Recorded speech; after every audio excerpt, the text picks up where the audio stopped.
Kapamilya forever.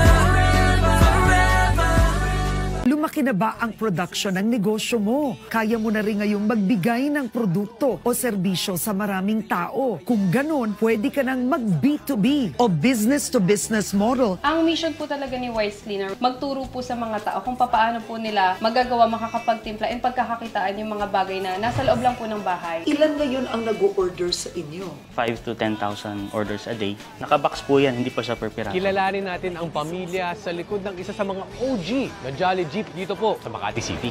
Noon wala na kami magkakitaan eh. So, ginamit na namin yung sasakyan namin. Nilagyan na namin na yung mga lamesa, nagtinda kami rito. May sisig na ba agad? Wala pa, may nakapagturo lang sa akin. Wow! Mga ilang kilo kaya yan naluluto nyo sa isang araw? 25 siguro to. Then pag sa gabi, iba pa kasi hanggang lunch lang to eh. Oh, talaga? Yes, boy. May puhunan! Kaya mo! Linggo, alas 4 ng hapon.